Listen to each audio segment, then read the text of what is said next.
하나님 말씀은 누가복음 5장 1절부터 11절까지입니다. 신약성경 95페이지입니다. 한 절씩 교독하겠습니다. 무리가 몰려와서 하나님의 말씀을 들을새 예수는 게네사렛 호숫가에 서서 호숫가에 배 두 척이 있는 것을 보시니 어부들은 배에서 나와서 그물을 씻는지라. 예수께서 한 배에 오르시니 그 배는 시몬의 배라. 육지에서 조금 떼기를 청하시고 앉으사 배에서 무리를 가르치시더니 말씀을 마치시고 시몬에게 이르시되 깊은 데로 가서 그물을 내려 고기를 잡으라. 시몬이 대답하여 이르되 선생님, 우리들이 밤이 새도록 수고하였으되 잡은 것이 없지만은 말씀에 의지하여 내가 그물을 내리리이다 하고, 그렇게 하니 고기를 잡은 것이 심히 많아 그물이 찢어지는지라. 이에 다른 배에 있는 동무들에게 손짓하여 와서 도와달라 하니 그들이 와서 두 배의 채움에 잠기게 되었더라. 시몬 베드로가 이를 보고 예수의 무릎 아래에 엎드려 이르되 주여 나를 떠나소서 나는 죄인이로소이다 하니, 이는 자기 및 자기와 함께 있는 모든 사람이 고기 잡힌 것으로 말미암아 놀라고, 세베대의 아들로서 시몬의 동업자인 야고보와 요한도 놀랐습니다. 예수께서 시몬에게 이르시되 무서워하지 말라. 이제 후로는 내가 사람을 취하리라 하시니, 함께 봅니다. 그들이 배들을 육지에 대고 모든 것을 버려두고 예수를 따르니라. 아멘. 마가복음 10장에는 한 청년이 예수님을 만나는 장면이 나옵니다. 마태, 마가, 누가복음 요약해 보니까 그 청년의 특징이 나옵니다. 유대 관원이었습니다. 부자였다고 합니다. 젊은데 직장도 좋고 돈도 많은 청년입니다. 괜찮죠? 주로 이런 청년들은 예수 안 믿거든요. 특징이. 그런데 어떻게 이 청년은 어려서부터 하나님 말씀을 잘 듣고 예배하고 하나님 말씀을 지키고 이웃을 내 몸같이 사랑하고 하나님 사랑하고 이렇게 멋있는 청년이 있는 겁니다. 어떻습니까? 사위 삼고 싶으시죠? 이 문제는 무엇이냐? 이상한 행동을 하는 거예요. 예수를 보자마자 막 달려옵니다. 무릎을 탁 꿇습니다. 길바닥에서. 정상적인 건 아니죠. 그리고 얘기합니다. 선생님, 내가 어떻게 해야 영생을 얻겠습니까? 놀라지 않습니까? 보통 사람이 죄를 많고 이상한 짓 하고 하면은 그럴 수 있습니다. 근데 이 사람은 너무나 예배도 잘하고 너무나 하나님 말씀 잘 지키고 교회 잘 가고 헌신 잘하고 교회 봉사도 열심히 하고 헌금도 열심히 내고 교회 사랑하고 어려서부터 교회 떠나서 이탈해 본 적도 없고 이런 청년인데 왜 이 청년이 갑자기 이렇게 갈등하고 어려워하고 힘들어하겠습니까? 여러분, 그 이유가 뭔지 아십니까? 단어 하나를 기억해야 돼요. 성도 여러분, 종교 생활에서 벗어나시기를 예수 이름으로 축원드립니다. 이 사람은 복음 생활을 한 것이 아니었어요. 종교가 이 사람의 중심이었고 생명 없는 종교에 매여 있던 겁니다. 여러분이 종교 생활을 하고 있다면 한 가지 증상이 나옵니다. 그게 뭐냐? 자꾸 내가 갈등을 해. 내가 예배도 하고 헌신도 하고 그래서 목사님은 이런 제자가 없습니다. 저 장로님만큼은 저 청년 멋있어. 남들은 그렇게 생각하는데 나는 열심히 하고 충성도 하고 봉사도 하고 주일학교 이런 거 저런 거 다 하는데 이상하게 내 마음에는 갈등이 오고 뭔가가 만족이 안 되어지고 방황하는 거. 그게 종교 생활할 때 오는 가장 큰 특징 가운데 하나입니다. 많은 분들은 오해하십니다. 목사님, 제가요 사업이 너무 안 되다 보니까 요즘에 지금 예배가 안 되어집니다 라고 하는데 그렇지 않아요. 오늘 되돌아 보십시오. 종교 생활하는 가운데 예수님 만난 거예요. 보기도 안 잡힙니다. 인생도 안 됩니다. 주님이요 배가 터질 만큼 고기를 잡게 해줬습니다. 그러면 그 사람의 그 방황 만족될까요? 안 되었어요. 결국 베드로는 고기와 배를, 그물을 버려두고 예수를 따라갔다라고 성경에 나와 있습니다. 성도가 하나님을 만나지 못하고 하나님 누리지 못하면 자꾸 방황되고 자꾸 흔들리고 자꾸 만족이 안 되다가 어느 순간 어떤 사건, 시험 든다든지 상처를 받는다든지 뭐가 안 된다 할 때 탁 무너져요. 그리고 뭘 앉합니까? 내가 열심히 믿어봤는데 해봤는데 내가 청년부 회장이었는데 우리 아버지가 교회 졌는데 우리 삼촌의 누가 목사인데 해봐도 안 돼 라고 하고 예수님을 떠나가게 되어지는 그런 결과를 맞게 되어집니다. 지금 대한민국 기독교가 1200만에서 1000만에서 800만에서 지금 500만이 안 된다고 합니다. 각 교단 통계 내는데 매년 2%씩 빠지고 있고요. 코로나 이후에 교회가 20%가 문을 닫았습니다. 많은 후대가 교회를 떠나가고 있습니다. 저는 생각합니다. 과연 그들의 인생 가운데 참 복음이 있고 생명생활이 있어서 여호와는 나의 목자시니 내게 부족함이 없습니다. 내가 사망의 음침한 골짜기에 있어서 나는 문제가 안 됩니다. 이런 복음이 있었다면 진짜 그 성도를 마음 가운데 항상 기뻐하라, 쉬지 말고 기도하라, 범사에 감사하라, 이런 생명력 있는 복음의 역사가 있었더라면, 만약 그들의 인생 가운데 하나님의 은혜와 응답 가운데 비록 내가 춥고 내가 배고프고 내가 궁핍하지만 나는 일체의 비결을 배웠습니다. 내게 능력 주시는 자 안에서 나는 모든 것을 다 할 수 있습니다. 이런 생명력 있는 복음이 있었다면 과연 무너졌겠습니까? 예수님 공생의 기간에 만난 사람 90% 이상이 종교생활이었습니다. 베드로가 종교생활하고, 마가복음 10장의 청년이 종교생활하고, 니고데모라는 사람이 종교생활하고, 수많은 사람이 종교생활을 하고 있는 겁니다. 성도 여러분, 우리는 확인해 봐야 됩니다. 혹시 나는 지금 종교생활을 하고 있는 것인지, 혹시 나는 지금 예배하면서도 갈등이 되어지고 방황이 되어지고 뭔가 만족이 안 되어져서 다른 걸 추구하고 살아가고 있지 않는지, 혹시 그런 분 계시다면 베드로에게 예수님이 찾아오셨습니다. 생명 있는 예수님을 만나시기를 예수 이름으로 축원합니다. 오늘 말씀의 제목입니다. 종교개혁과 전도자 인생.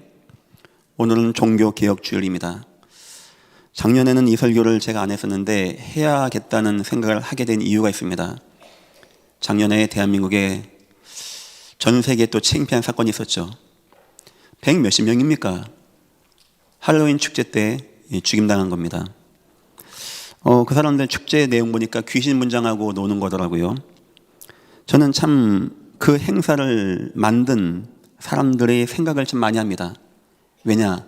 바로 그 날이 종교개혁 주일이었어요. 과거 구천주교 때 매 맞고 순교하면서 초대교회 사도들이 복음시켰는데 어느 순간 교회가 살만해, 돈이 쌓여, 왕도 나와서 예배를 하게 되는 겁니다. 교황이 교권 생기면서 타락하는 거예요. 돈이 필요하거든요. 심지어는 뭐까지 한 자입니까? 종이 쪼가리에다가 면죄부를 만든 겁니다. 이 면죄부 사면은 구원받는다는 거예요.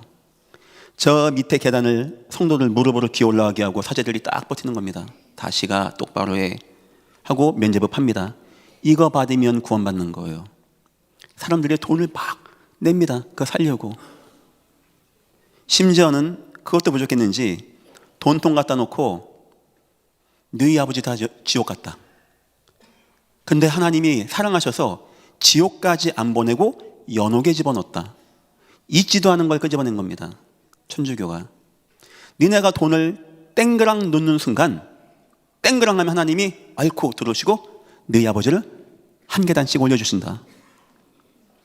구원이라고 하는 절대 주권 예수의 은혜를 돈으로 바꿔버린 겁니다. 그리고 사람들에게 돈을 모은 거예요. 그 돈으로 지은 게 300년 동안 지은 성 베드로 성당이 된 것입니다. 사제 가운데 한 명이었던 마틴 루터가 양심적으로 이건 아닌 거예요. 그냥 돈을 뺐든가 칼 대고 돈을 강도질을 하든가 그게 낫지. 성도를 상대로 구원을 미끼로 성도를 유린하고 가스라이팅 해가지고 돈을 끄집어낸 겁니다. 마틴 루터가 95개조 방방문을 박은 겁니다. 생각해보자. 아니 오직 의인은 믿음으로 말미암아 산다고 그랬지 언제 돈 내면 구원받는다고 하더냐. 돈으로도 못 가요 하나님 나라 안 물어봤습니까? 근데 돈으로 하려고, 왜? 돈이 필요했기 때문에. 오만때만 상들 다 만들어 놓고, 마리아 만들어 놓고, 오만때만 성인들 다 만들어 놓고 발에 키스하게 하고, 뭐 이 사람은 뭐 학교 잘 가게 하는 성인, 뭐 눈이 좋아지는 성인, 뭐 병이 낫는 성인, 뭐 간암에 좋은 성인, 이름 다 붙여놓고 발에다 키스하게 하고 또 돈 뜯어내고, 그 짓을 하지 말라고 시작된 것이 바로 종교개혁이었어요. 우리 성가대 찬양하신 내주는 강한 성이요, 이 땅의 원수막이 들끓어 루터가 쓴 겁니다. 95개조의 방방문을 내건. 종교개혁은 1517년 루터가 해서 마무리가 되었다고 합니다. 그런데 우리가 왜 종교개혁을 이 시간에 얘기해야 되냐? 이건 지금 저와 여러분에게 와 있는 문제입니다. 그 한 시대 천주교 카톨릭 교권을 가지고 이 땅을 엉망진창 만든 사단의 역사가 여러분과 나에게 복음이 아닌 종교 생활에 빠지게 하는 거예요. 종교 생활에. 교묘합니다. 그 초대교회가 구카톨릭이 되면서 타락하고 무너졌다니까요. 우리 생각 많이 해봐야 됩니다. 한때 나에게 있던 믿음, 은혜 싹 사라지고 갈등이 되고 방황이 되고 내게 만족이 안 되고 막 흔들리고 뭐가 나에게 힘이 안 되어지고. 혹시 그런 분 계십니까? 내가 돈이 없어서 뭐가, 그 문제 아닙니다. 사망의 음침한 골짜기에 있던 다윗은 그렇게 안 했어요. 그런 거 중요한 게 아닙니다. 내게 생명력 있는 복음의 역사, 주의 은혜의 역사, 막 감사하고 감격하고 막 현장하면 애통하고 막 은혜가 되어지고 힘이 되어지고. 나는 일체 비결되었습니다. 나에게 문제 안 되어집니다. 나에게는 내게 능력 준 자가 있습니다. 난 모든 거 다 할 수 있습니다. 여러분 항상 기뻐하십시오. 쉬지 말고 기도하십시오. 범사에 감사하십시오. 이런 믿음의 고백이 나와야 되는데 어느 순간 여러분에게 예배도 그렇고 하나님 말씀도 그렇고 현장도 그렇고 자꾸 갈등되는 분이 있습니까? 종교 생활에서 벗어나시기를 예수 이름으로 축원합니다. 종교와 싸워야 돼요. 종교 생활과. 초대교회를 종교에 빠지게 했던 사단 역사는 지금도 살아서 옛 원수 마귀는 이때도 힘을 써 모략과 권세로 무기를 삼으니 그 사단 역사는 지금도 여러분의 인생을 종교 생활에 빠지게 합니다. 서론입니다. 사단의 전략입니다. 사단의 전략 뭐 같습니까? 막 이빨 내고 막 피 흘리고 막 흐흐흐 뭐 교회 가지 마 흐흐 할 것 같습니까? 그건 전설의 고향 이야기입니다. 첫 번째입니다. 사단 압니다.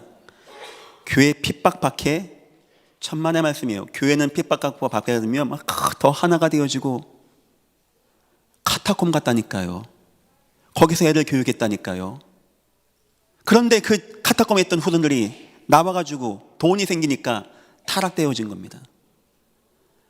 사단 압니다. 어떻게 하면 저와 여러분이 무너지는지. 그게 뭔지입니까? 세속화 전략. 막 세상께 좋아져. 세상께 중심되어져. 여러분이 돈 벌지 말고 검은 고무신 신고 다녀라 이 말이 아닙니다. 돈은 나를 따라와야 되는 것이고 돈은 여호와께서 베푸신 돈이 되어야 됩니다. 그 돈은 나를 부하게 하고 흥하게 하고 은혜되게 하고 충만하게 하고 하나님의 언약을 이루는 돈이 되어집니다. 내가 따라간 돈은 나를 하나님으로부터 멀어지게 만듭니다. 자꾸 나를 타락하게 만듭니다. 나의 주인이 하나님이 아니게 만드는 게 바로 돈인 거예요. 사단이 우리 성도의 마음에 그걸 넣는 겁니다. 하나님이 아닌 돈, 무엇을 먹을까, 무엇을 마실까, 무엇을 입을까, 이런 데 빠져가지고 누가 뭐 했더니 뭐 대박이 났다, 뭐 했더니 투자했더니 뭐가 잘 됐다, 어떤 사업이 요즘에는 뭐 잘 된다더라, 어디 가서 뭐 했더니 우리 애가 뭐 서울대학 갔다, 이런 게 우리에게 막 들려오게 만들어요. 오직 예수가 순간 사라져 버립니다. 그게 바로 사단의 전략이에요. 세속주의에 속지 않기를 예수 이름으로 축원합니다. 창세기 11장 이 땅 무너지게 만드는데 우리가 우리 이름을 내고 흩어짐을 면하고 성공하자는 겁니다. 성공하자는 거예요. 하나님 없이 성공하자는 거예요. 하나님 필요 없고 나 성공하면 된다는 겁니다. 사단의 전략, 하나님을 모르게 하는 사단의 전략. 두 번째입니다. 우상화 전략. 하나님이 아닌 다른 우상을 줍니다. 이상한 종교를 만들어내게 합니다. 여기에 심취하게 합니다. 가나안 백성들이 가나안 갔더니요, 우상 오만대만 게 다 있어. 그 왜 따라간지 압니까? 우상 숭배하면 뭐가 잘 되는 것 같아. 뭐가 응답이 오는 것 같아. 온 세상이 종교에 다 빠져요. 세상이 발전하고 과학이 발전하면 종교가 없어질까요? 2만 년 전에도 종교 보니까 동물벽화 보니까 종교 있었던데요. 이 땅에 종교는 없어지지 않습니다. 왜냐? 사람이 영적 존재이기 때문에 뭔가 갈급하고 뭔가 찾아간다는 거예요. 저거 믿으면 나에게 복을 줄까? 저거 섬기면 내 가정이 안정되어질까? 사단의 역사가 우상화 전략으로 성도에게 하나님을 떠나게 만듭니다. 세 번째입니다. 종교와 전략으로 사단이 역사합니다. 창세기 4장 보니까 가인의 예배, 아벨의 예배가 나옵니다. 똑같이 예배합니다. 아벨의 것은 받고 하나님이 가인의 것은 안 받습니다. 가인이 화가 나서 아벨을 죽이게 되어집니다. 최초의 살인자가 되어집니다. 히브리서 11장에는 거기에 대한 이유가 나와요. 예물이 증거한다고. 가인이 예배하는 건 좋은 거지만 피 흘림이 없는 예배를 하게 되었어요. 바로 종교가 되어지는 거예요. 종교. 여러분과 내가 종교 생활하면 우리 주님이 어떤 마음인지 아십니까? 주님이 예루살렘 입성해가지고 우리 주님 눈물도 많이 흘리거든요.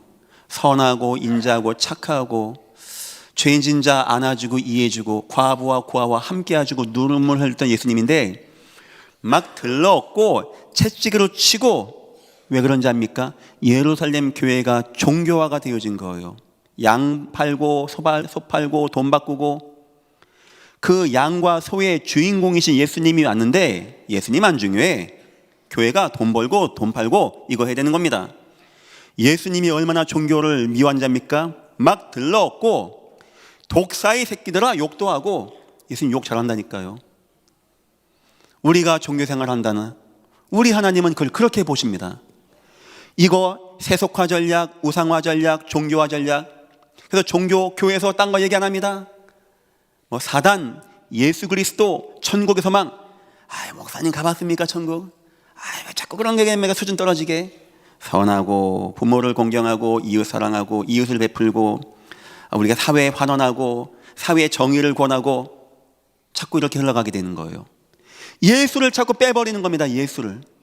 세속화 전략 얼마나 매력적입니까? 여기서 누군가 돈 번 거 간증한다? 아마 여러 번 난리가 날 거예요. 우리도 저거에서 돈 벌자고 하고 내가 뭐 믿었더니 뭐가 잘 됐다? 다 따라갈 겁니다. 종교화 전략 여러분 사람이 경건해야지. 죄를 짓지 말아야지. 그거 먹으면 안 돼. 그거 먹어야 돼. 구구절절 맞는 말이에요. 막 마음이 절감되죠. 문제는 뭐냐? 한 가지를 놓치게 해요. 바로 창세기 3장 15절에 여자의 후손을 놓치게 하는 겁니다. 예수님을 놓치게 하는 거예요. 예수님을 듣지 못하게 하는 겁니다. 저는 목사로서 설교 끝나면 항상 고민합니다. 난 오늘 예수님을 얼마나 증거했는가? 제가 여기서 월스트리트의 얘기를 하겠습니까? 저 전쟁 얘기를 하겠습니까? 대통령을 위해서 얘기하겠습니까? 왜 제가 예수님만 얘기하는지 아십니까? 목사님 지금 할 게 한두 가지입니까? 지금 이런 문제 저런 문제 이런 거 저런 거? 그래요.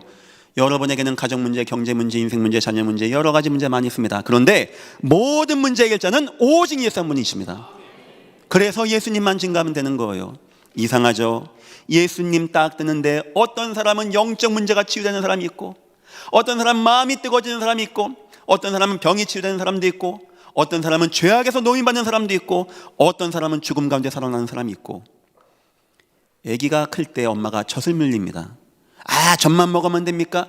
젖만 먹으면 머리카락도 잘 크고 눈도 잘 크고 얼굴도 이뻐지고 몸도 커지고 다 되게 돼 있는 거예요. 사람들이 예수를 빼버리니까 돈도 벌어야 돼, 착해야 돼, 선해야 돼, 사회 환원도 해야 돼, 경건해야 돼 얘기 많이 하는데 여러분과 나는 설계 자체가 어떻게 돼 있냐? 예수님만 들으면 믿음이 들음으로 나거든요. 이 말씀은 살아있는 말씀이 되어서 나를 살립니다. 그러면 영혼이 잘된 같이 범사가 잘 되어지고 강건하게 돼 있어요. 이상하게 나는 예수님 말씀만 듣고 예배하는데 인생이 회복이 돼, 삶이 회복이 돼, 가문이 회복이 돼. 이런 축복 누리시기를 예수 이름으로 축원합니다. 사단은 예수님만 딱 빼버립니다. 그리고 종교 생활에 매이게 하고 우리를 세상 것으로 빠지게 하고 우상에 빠지게 하고. 글쎄요, 제가 아는 지금 대한민국 기독교회가 막 줄고 있습니다. 저는 그렇게 생각합니다. 열심히 나간 분들이었어요. 충성봉사 많이 한 분들이었어요. 마치 마가복음 10장의 청년같이. 뭐가 문제였냐? 이들이 열심히 했는데 종교 생활을 했다. 저는 그렇게 생각합니다. 여러분 날마다 생각해 봐야 돼요. 혹시 나는 지금 종교 생활을 하고 있는 게 아닌지. 종교 생활한 이스라엘 민족을 하나님은 노예가 되겠다니까요. 혹시 나는 지금 방황하고 갈급한 그런 생활을 하고 있는지 아닌지. 생명 없는 종교 생활에서 벗어나시기를 예수 이름으로 축원합니다. 첫 번째입니다. 종교, 영적 개혁의 이유는 무엇입니까? 우리가 종교가 개혁되지 않으면 자꾸 종교 생활이 되어져요. 예수, 관념적인 예수, 믿으면 좋고 천국 나중에 가보면 알 것이고 그냥 열심히 착하게 살고 돈 벌고 남에게 해코지 안 하면 되는 거 아닙니까? 그 증상 들어오면 이미 여러분은 종교 생활에 빠지게 된 것입니다. 어느 순간 이스라엘 민족에게요, 예수와 예수의 피와 희생제사가 슬금슬금 떠나가게 되는 거예요. 너무 세상이 좋고 너무 세상 문화가 좋고 세상 환경이 좋고 어느 순간 예배는 하는데 이스라엘 백성들 기도할 때마다 아브라함의 하나님, 이삭의 하나님, 야곱의 하나님, 종교적인 습관으로 기도하는 겁니다. 헌금 냅니다. 종교적인 습관으로 합니다. 안 하면 꺼름직하고 전에부터 해왔고 우리 엄마가 헌금하라고 하니까 이런 걸 가지고 하게 된단 말이에요. 그런 걸 가지고 예배를 하는 겁니다. 그런 걸 가지고 헌신도 하고 충성도 하고 봉사도 하고 그렇게 해서 나가는 겁니다. 종교생활 인생이 되어져요. 종교생활. 우리 인생에 종교개혁이 날마다 일어나지 않으면 나도 모르게 종교생활. 노아의 후손들 어떻겠습니까? 진짜 방주탄 희생을 하는 자들이었죠. 날마다 책 하나면 어떻게 되는지 아십니까? 어느 순간 그 후손들이 뭐 하는지 압니까? 네필림 시대가 되었어요. 어느 순간 바벨탑을 쌓게 되는 겁니다. 어느 순간 우상이 또 나오게 되어지는 거예요. 하나님은 다시 한번 기회를 줍니다. 이스라엘 백성들이 막 홍해를 통과하고 광야 통과하고 여리고를 통과하고 막 함성 질러서 여리고를 막 넘기고 요단강을 통과했는데 여호수아 갈렙 때 얼마나 막 성령 충만합니까? 조심하셔야 돼요. 시간 지나니까 여호수아를 모르는 후손들 나오면서 또다시 우상을 숭배한다니까요. 자꾸 이 종교생활이요, 자꾸 스물스물 올라온다니까요. 두 번째입니다. 그러면 노예 생활로 전락되어집니다. 왜 하나님이 이스라엘 백성을 노예가 되게 합니까? 왜 전쟁 나게 하고 왜 갈등이 오게 하고 왜 무너지게 합니까? 종교 생활하면 노예 생활이 되어지는 겁니다. 내 삶, 내 인생, 내 물질 모든 게 다 무너지게 되어져요. 간단합니다. 사람은 영혼이 잘된 같이 범사가 잘되게 되어 있는데 아무리 내가 범사를 잘한다고 잘하려고 해도 영적으로 안 되어지면 무너지게 되겠어요. 설령 내가 영적으로 안 되는데 뭐가 범사가 잘 됩니까? 그건 나를 더 크게 무너지게 하는 재앙의 단초가 되는 것입니다. 그래서 하나님은요, 그 민족들을 노예로, 포로로, 속국으로 몰아가게 하는 겁니다. 그런 걸 못하게 하고 다시 하나님 바라보게 하고. 세 번째입니다. 실패 생활이 되어지게 되는 거예요. 그래서 자꾸 내 인생이 실패가 돼. 뭐가 되는 게 없어. 뭐가 자꾸 무너져. 뭐가 자꾸 흩어지게 돼. 나는 교회 열심히 가는데 자꾸 예배는 나에게 만족이 안 되어지고 난 다른 것에 매여서 노예같이 살아야 되고 자꾸 내 가족과 가문이 막 실패가 되어져. 종교 생활하면 이렇게 되어지는 거예요. 우린 생각해 봐야 됩니다. 나는 지금 참 복음의 생명력 있는 생활을 하고 있는지 아니면 나도 저 종교 생활을 하고 있는지. 두 번째입니다.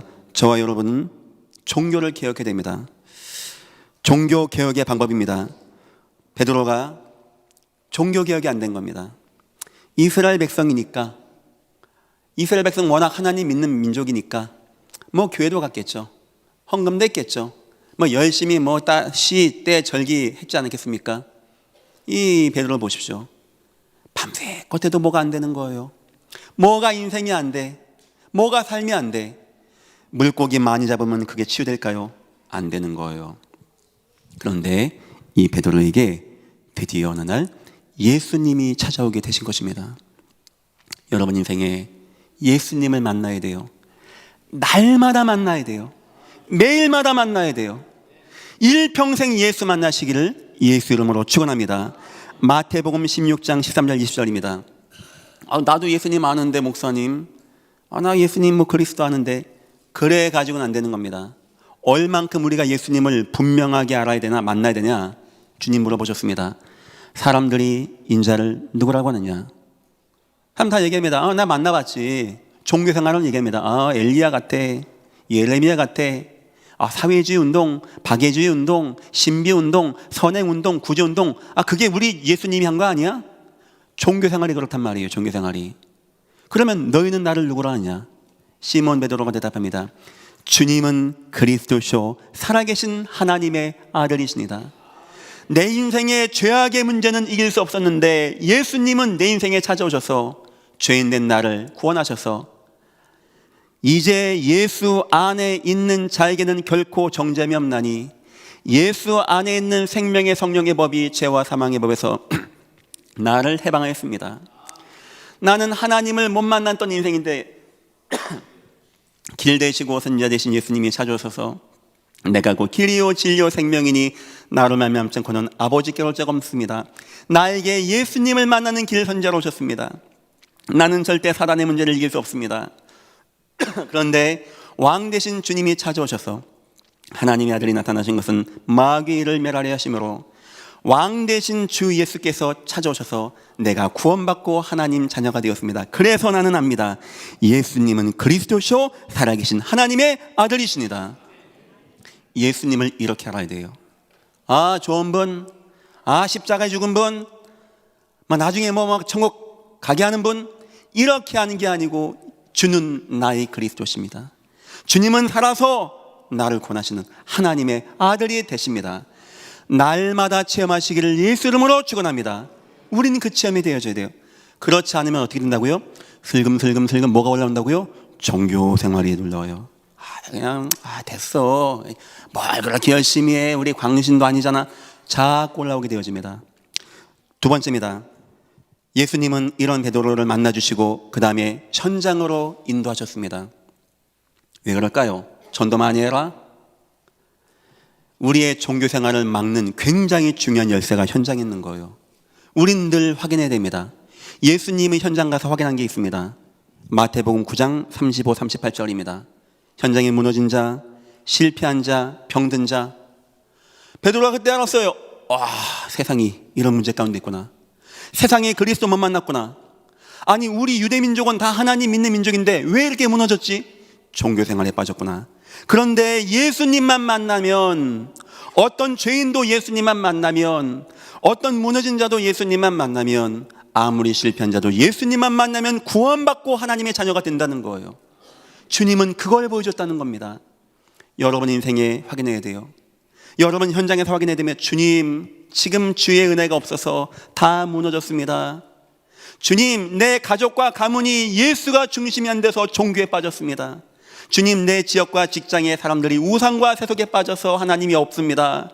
주님, 나 너무나 애통합니다. 주님만 여기에 역사하여 주옵소서. 주님이 이렇게 기도하는, 주여, 추수할 곡식은 많은데 일꾼이 없다. 예수님이 안타까워하세요. 저와 여러분이 현장 나가서 전도를 많이 하는 게 왜 중요하냐? 많이 해라, 많이 될, 이게 아닙니다. 현장을 볼 때 우린 주님의 마음이 품어져요. 애통해져요. 그때 우리에게 오는 힘이, 은혜가 뭔지 압니까? 예수밖에 없구나. 주님밖에 없구나. 주님 만나면 되는 거구나. 또 뭐가 온지 압니까? 감사하다. 저 사람들 예수가 안 믿어진다는데, 저 사람들 하나님 말씀이 이해가 안 된다는데, 나는 구원받고 하나님 말씀 듣고 예배하는 것도 감사한데 내가 하나님의 복음을 증거하는 증인이 되었구나. 하나님 너무나 감사합니다. 요게 날마다 나와야 돼요. 내가 예배 때마다, 말씀 들을 때마다 주님은 나의 그리스도십니다. 주님밖에 없습니다. 내 인생의 모든 문제 해결자는 바로 예수님이십니다. 이게 와야 되고, 내 삶에서 주여 여기도 예수가 필요합니다. 주여 저기도 예수가 필요합니다. 주님, 저 사람 예수 못 만난 문제입니다. 이 문제는 그리스도만 만나면 되어집니다. 주님, 이곳에 역사하여 주옵소서. 요런 느낌이 들 때 여러분과 나는 종교 생활에서 벗어나게 되는 것입니다. 돈 내서 벗어나는 것도 아니고, 학원 강의 들어서 벗어나는 것도 아니고, 목사가 종교 생활 하지 마세요 해서 되는 게 아닙니다. 예수 만나고 예수가 원하시는 현장에서 볼 때 우리는, 다시 말하면 여러분이 예배가 안 되어진다, 예배 감흥이 없다, 감동이 안 되어진다, 목사님 현장은 내 코드가 안 맞아서 막 이렇게 생각하신다. 좋습니다. 미안하지만 아무리 열심히 교회 나오고 막 헌금을 막 갖다 드리고 해도 여러분은 종교 생활을 못 이기게 되어집니다. 이해하시겠죠? 성도 여러분, 여러분 인생 예배 시간에 꼭 응답받으시고 여러분 삶을 내가 직장 간다 생각하지 마시고 주님이 나와 함께 가자라고 한 현장으로 보시고 현장에서 애통한 마음 갖고 종교 생활에 속지 않기를 예수 이름으로 축원합니다. 세 번째입니다. 이면 계약을 발견할 때입니다. 우리의 사명이죠. 이 땅 남은 생활 뭐 할 겁니까? 뭐 강건하면 7, 80인데 뭐 저 푸른 초원에 그림 같은 집을 짓고 노후 대책을 세워서 뭘 만들어서 막 마지막 인생을 뭐 사랑과 정열을 그대에게 할 겁니까? 그러면 나 어느 순간 어떻게 되느냐입니까? 종교가 싹 올라오게 되어져요. 종교가. 요한복음 21장 15절 19절 보니까 우리 주님이 베드로를 찾아오십니다. 너 나 사랑하냐? 베드로가 마음이 아파요. 예수님 부인하고 도망갔거든요. 내 어린 양을 먹이라, 내 어린 양을 치라 하면서 베드로에게 사명을 부여하십니다. 그게 왜 중요한지 아십니까? 여러분과 내가 이 땅 살아가는 남은 여생에 뭐 해야 할 것인지 평생의 사명을 발견하고 인생의 이유를 발견한다는 거 왜 중요한지 아십니까?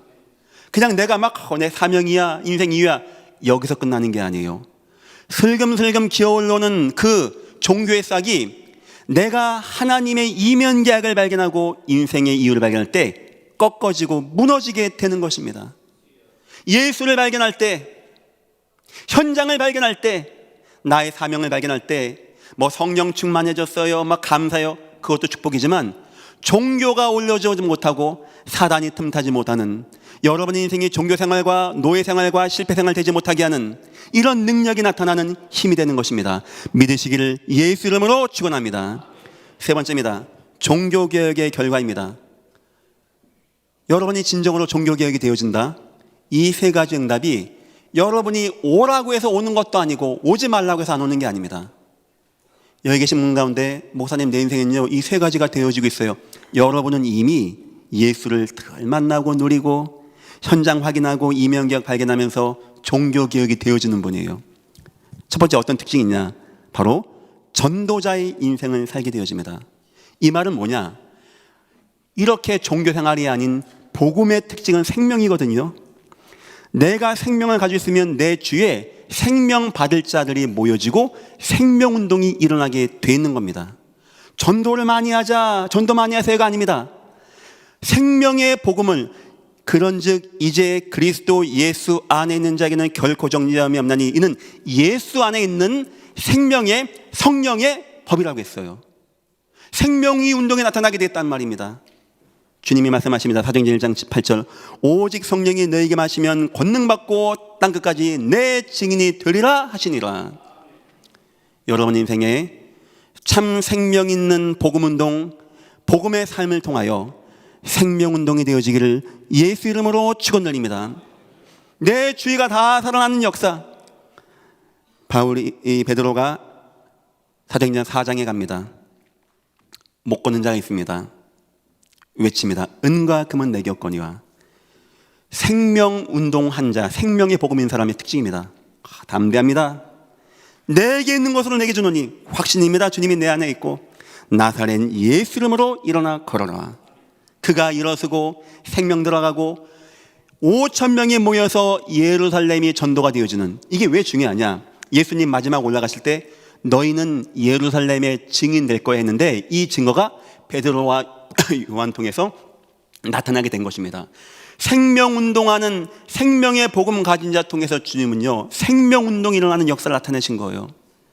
전도를 많이 하겠다 생각하지 마시고 내 인생 회복하자 이것도 생각하지 마시고 어떻게 하면 내 자녀 잘 되게 할까 여기도 고민하지 마시고 하나만 하세요. 주여 내 인생이 생명 없는 종교생활에 매이지 않게 나를 축복하옵소서.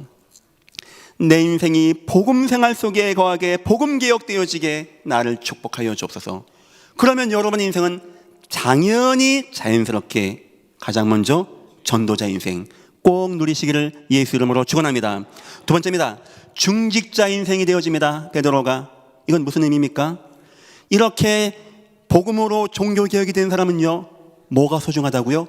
교회가 너무 소중해. 이 교회가 이게 없는 사람은 막 교회 헌신 쓰고 막 힘들고 막 바쁘지만 힘들지만 해볼게요. 이 생명 역사 있는 사람은 기뻐요. 막 교회 가면 너무 감사해. 우리 성도님, 우리 중직자, 우리 장로님 막 너무 감사해. 은혜가 돼. 막 끌어안고 막 너무 감사하고 막 기쁘고, 누가 믿고 누가 싫고 누가 내 적이 어디 있습니까? 교회 속에서 막 너무 감사하게 돼.